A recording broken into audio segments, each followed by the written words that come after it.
Welcome to our first lecture. So I'm starting actually in the middle of the book rather than the beginning of the book. And the reason is because I want to start kind of in the beginning of a relationship.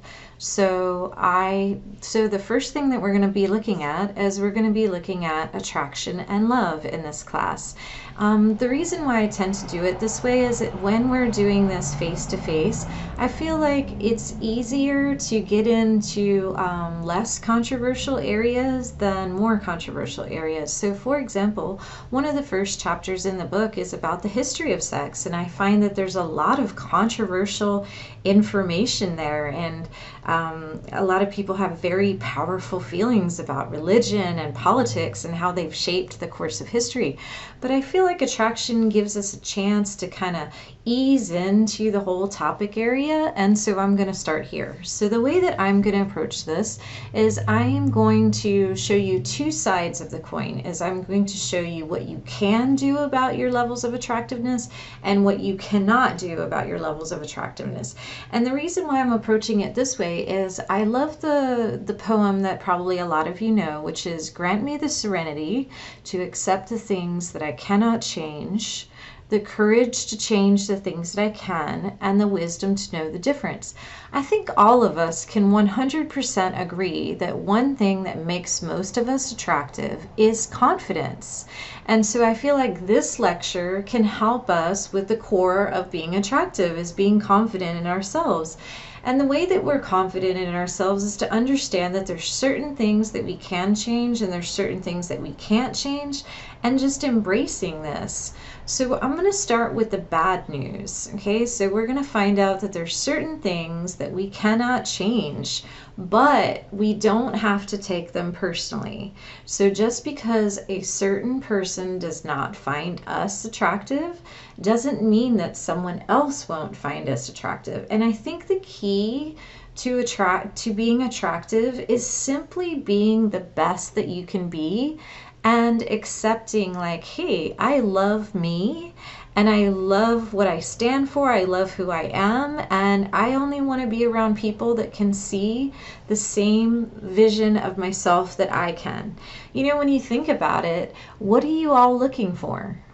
I find over and over again that what most people tell me they're looking for is they say this: I just want to find someone who gets me. And that's it. Is we don't want to try to pretend to be anybody else. We actually probably love who we are if we allow ourselves to, and we want to find somebody that can appreciate what we appreciate in ourselves. Okay, well, let's get started. I'm going to start with the bad news first. This is what you cannot change. Okay, let's go. So the first thing is it does seem to be universally attractive features. So that means if I take you to a culture where you know nothing about the culture and I put you in a group of people, you are still probably going to be able to pick out a person that is very attractive. And what we're going to find out is universal attractiveness levels tend to have to do with health.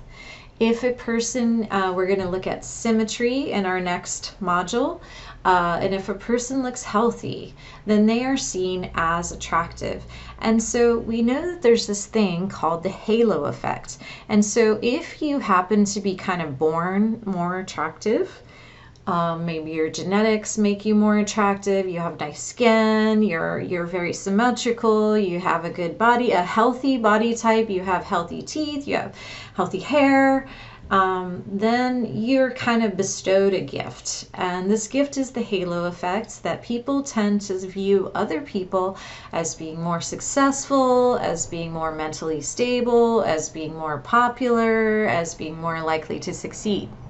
So we're going to watch a video in a minute that like reinforces this. It's just a 1-minute video clip, but we're going to find out that there's some downsides with the halo effect as well, being attractive, and so I don't want to ruin that for you.